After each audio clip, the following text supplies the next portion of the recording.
Excellent. So இப்போ என்ன பண்ண போகிறோம் அப்படின்னா, ஸ்ட்ரக்சர்ஸுக்கு எப்படி பாயிண்டர்ஸ் உபயோகப்படுத்த போகிறோம். ஸோ நார்மலாக ஸ்ட்ரக்சர்ஸ் அப்படிங்கிறது என்ன அப்படின்னா, ஒரு யூசர் டிஃபைன்டு டேட்டா டைப் அப்படின்னு வச்சுக்கலாம். ஏன்னா இப்போ இன்டீஜர் அப்படின்னா அதில் ஒரே ஒரு நம்பர் தான் ஸ்டோர் பண்ண முடியும். ஒரு கேரக்டர் அரே அப்படின்னா அதில் ஒரு ஸ்ட்ரிங் மட்டும் தான் ஸ்டோர் பண்ண முடியும். ஸோ இந்த மாதிரி இருக்குது. வேறஸ் எனக்கு காம்பினேஷன் ஆஃப் டிஃப்ரெண்ட் டேட்டா எனக்கு வேணும்.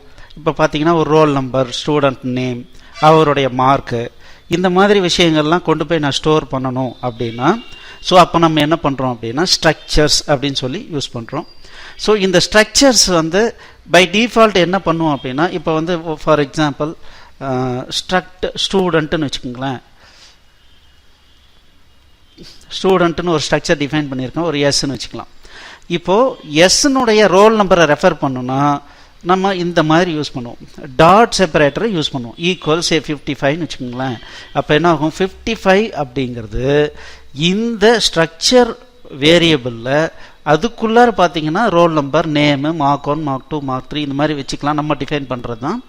ஸோ அதில் போய் ஸ்டோர் ஆகும். இதுதான் நீங்கள் நம்ம ஸ்ட்ரக்சரில் பார்த்தோம். சப்போஸ் இந்த ஸ்ட்ரக்சர் உங்களுக்கு புரியல அப்படின்னா கண்டிப்பாக எங்களுடைய சி ப்ரோக்ராமிங்கை நீங்கள் கண்டிப்பாக படிங்க. ஸோ அதில் டீட்டெயில்டாக எதுக்காக ஸ்ட்ரக்சர் யூஸ் பண்ணுறோம், எப்படி எஃபெக்டிவாக அதை உபயோகப்படுத்தலாம் அப்படிங்கிறதெல்லாம் ப்ராக்டிக்கலாக எக்ஸ்பிளைன் பண்ணியிருப்போம். இப்போ இந்த ஸ்ட்ரக்சருக்கு ஒரு பாயிண்டர் உபயோகப்படுத்தி நம்ம என்ன பண்ண போகிறோம், எப்படி மெம்பர் வேரியபிளை ஆக்சஸ் பண்ண போகிறோம். பாயிண்டர் மூலமாக நான் ஒரு ஸ்ட்ரக்சர் வேரியபிளை உபயோகப்படுத்தும் போது எப்படி ஆக்சஸ் பண்ண போகிறோம் அப்படிங்கிறத இப்போ நம்ம பார்க்க போகிறோம். ஸோ இப்போ ஒரு ப்ரோக்ராம் மூலமாக அதை எக்ஸ்பிளைன் பண்ண போகிறேன். ஸோ இந்த ப்ரோக்ராமில் என்ன பண்ணுறோன்னா, டைரெக்டாக ஒரு டைனமிக் மெமரி அலோகேஷன் பண்ணி ஒரு ஸ்ட்ரக்சரை கிரியேட் பண்ணுறோம். எம்எல்ஆக் யூஸ் பண்ணி ஒரு ஸ்ட்ரக்சரை கிரியேட் பண்ண போகிறோம். அதன் மூலமாக அதனுடைய மெம்பர் வேரியபிளை இன்புட் வாங்கி ஜஸ்ட் அதை அவுட்புட்டில் கொடுக்க போகிறோம். அவ்வளோதான். இப்போது அந்த ப்ரோக்ராமை பார்க்கலாம். ஸோ இதுதான் அந்த ப்ரோக்ராம். ஸோ இப்போ என்ன அப்படின்னா, இப்போ என்னுடைய அந்த ஸ்டூடெண்ட் அப்படின்னா என்னை பொறுத்த வரைக்கும் என்ன அப்படின்னா, இந்த ஸ்டூடெண்ட் அப்படிங்கிறது 2 இன்ஃபர்மேஷன் இருக்கிற ஒரு data type, user defined data type. இதில் என்னென்ன இருக்குது, ரோல் நம்பரும் ஸ்டூடெண்ட்னுடைய நேமும் இருக்குது. ஓகே, இப்போ இந்த மாதிரி நிறைய ஸ்டூடெண்ட் இருக்கலாம். ஸோ இப்போது நான் ஒரு ஸ்டூடெண்ட்னுடைய ஸ்ட்ரக்சரை டிஃபைன் பண்ணியிருக்கேன். இப்போ இந்த ஒரே ஒரு ஸ்டூடெண்ட்டை எப்படி மெமரி அலோகேட் பண்ணி அதை அந்த அட்ரஸை எப்படி நான் ஒரு வேரியபிளில், பாயிண்டர் வேரியபிளில் ஸ்டோர் பண்ண போகிறேன். அதுக்கப்புறம் அந்த பாயிண்டர் வேரியபிள் மூலமாக எப்படி மெம்பர் ஆக்சஸ் பண்ண போகிறேன், இதுதான் நமக்கு இம்பார்ட்டண்ட்.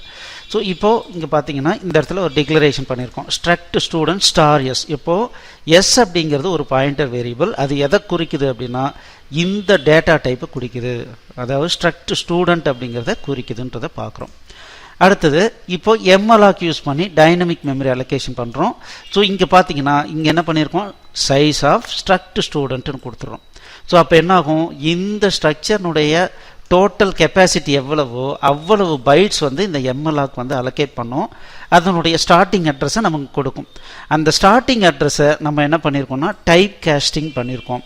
ஸோ டைப் காஸ்டிங் பண்ணி அதை அந்த ஸ்டார்டிங் அட்ரஸை எஸ்ஸில் போட்டோம். இப்போ இந்த எஸ்ன்றதுக்கு ஒரு பிளாக் ஆஃப் மெமரி அலோகேட் பண்ணிட்டோம். அதனுடைய மெம்பர் வேரியபிளை இப்போ எப்படி ஆக்சஸ் பண்ண போகிறோம்னா ஐஃபன் கிரேட்டர் தேன் சிம்பிள். இந்த பாயிண்டர் யூஸ் பண்ணி ஒரு ஸ்ட்ரக்சர்னுடைய மெம்பர் வேரியபிளை ஆக்சஸ் பண்ணோன்னா டைரெக்டாக ஆக்சஸ் பண்ணும்போது டாட் யூஸ் பண்ணுவோம். இந்த கேஸில் என்ன பண்ணுவோம், பாயிண்டர் வேரியபிளாக இருந்தால் ஐஃபன் கிரேட்டர் தேன். இந்த ரெண்டையும் அடுத்தடுத்து நடுவில் ஸ்பேஸ் இல்லாமல் கொடுக்கணும். இப்போ பார்த்தீங்கன்னா எஸ் ரோல் நம்பர் அப்படின்னா என்ன அர்த்தம், எஸ் அப்படிங்கிறது ஒரு ஸ்ட்ரக்சர் பாயிண்டர், அதில் மெம்பர் வேரியபிள் ரோல் நம்பர் இருக்குது. அதனுடைய அட்ரஸை நான் பாஸ் பண்ணுறேன் ஸ்கேன்எஃப்க்கு. அதே மாதிரி இப்போ ஒரு இன்டீஜர் இன்புட் வாங்கினோம்னா அந்த என்டர் கேரக்டர் மட்டும் என்ன ஆகுனா கீபோர்டில் தங்கிடும். ஸோ அதை ஃப்ரீ பண்ணணும், அதை கிளியர் பண்ணுன்றதுக்காக என்ன பண்ணுறோன்னா F+STDN. அப்போ என்ன பண்ணணும், கீபோர்ட் பஃபர் கிளியர் ஆகிடும். சப்போஸ் இந்த லைன் நான் போடலை அப்படின்னா வெறும் எம்டி ஸ்ட்ரிங் இந்த கெட்டஸில் போய் ஸ்டோர் ஆகிடும்.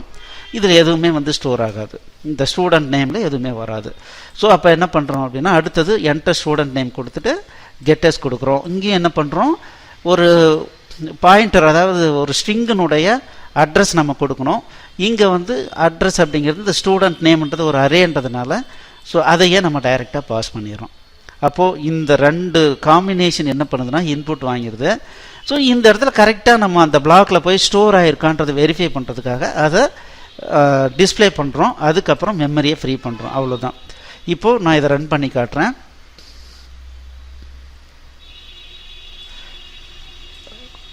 Okay, enter roll number 444 Ramesh Kumar.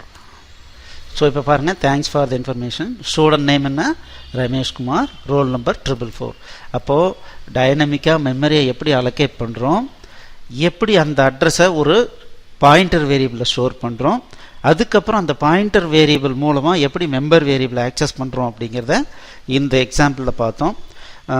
கண்டிப்பாக இது ஒரு இனிஷியல் பாயிண்ட் தான். ஸோ இப்போ நீங்கள் வந்து என்ன பண்ணணும்னா, பாயிண்டர்ஸ் டு ஸ்ட்ரக்சர்ஸ், இன்டர்நெட்டில் நிறைய மெட்டீரியல் இருக்கும், கண்டிப்பாக ஆர்டிகல்ஸ் இருக்கும். ஆர்டிக்கல் படிங்க. இல்லை உங்கள்கிட்ட புக் இருந்ததுன்னா, சி ப்ரோக்ராமிங் புக் இருந்ததுன்னா, இந்த ஐடியாவில் இப்போ நீங்கள் எடுத்து பார்த்தீங்கன்னா கண்டிப்பாக உங்களுக்கு புரியும். இது வரைக்கும் என்னென்ன பாயிண்டர்ஸில் பார்த்தோமோ அதை வந்து நீங்கள் நல்லா தரோ பண்ணிக்கிங்க. ஏன்னா பாயிண்டர்ஸில் ப்ராக்டிக்கலாக உபயோகப்படுத்துறதுக்கு இது வரைக்கும் நான் சொல்லி கொடுத்த கான்செப்ட்ஸு போதும். அதில் உங்களுக்கு ஏதாவது டவுட் இருந்தால், இல்லை அதில் இன்னும் நல்லா மாஸ்டர் பண்ணணும்னு நினச்சிங்கன்னா கண்டிப்பாக புக்லேயோ இல்லை இன்டர்நெட்லேயோ ஆர்டிகல்ஸை எடுத்து படிங்க. கண்டிப்பாக நிறைய எக்ஸாம்பிளோடு நீங்கள் பார்த்தீங்கன்னா உங்களுக்கு நிறைய போய் மைண்டில் போய் உக்காந்துரும். ஸோ நெக்ஸ்ட் கிளாஸ்லேருந்து லிங்க்டு லிஸ்ட்டு, இந்த பாயிண்டர்ஸ் கான்செப்டை யூஸ் பண்ணி எப்படி லிங்க்டு லிஸ்ட் அப்படிங்கிற ஒரு விஷயத்தை ப்ராக்டிக்கலாக உபயோகமான ஒரு விஷயத்தை எப்படி கிரியேட் பண்ண போகிறோங்கிறத நெக்ஸ்ட் கிளாஸ்லேருந்து பார்க்கலாம். Thank you. All the best.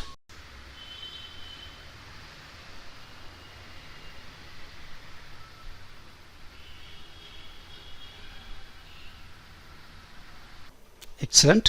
So இந்த டாபிக் உங்களுக்கு நிச்சயமாக பிடிச்சிருக்கும். கீழே இருக்கிற சப்ஸ்கிரைப் பட்டனை கிளிக் பண்ணி இந்த சேனலுக்கு சப்ஸ்கிரைப் பண்ணிக்கோங்க. ஸோ புது டாபிக் வரும்போதெல்லாம் உங்களுக்கு இன்டிமேஷன் வந்துடும். உங்களுக்கு இந்த டாபிக் பிடிச்சிருந்ததுன்னா லைக் பண்ணுங்கள். உங்களுடைய கமெண்ட்ஸை கண்டிப்பாக எழுதுங்க எனக்கு. அதே சமயத்தில் உங்களுடைய ஃப்ரெண்ட்ஸுங்களுக்கு இதை ஷேர் பண்ணுங்கள். நல்ல விஷயங்கள் 4 பேருக்கு சேர்ந்தால் அது நமக்கு நல்லது தானே. தேங்க்யூ.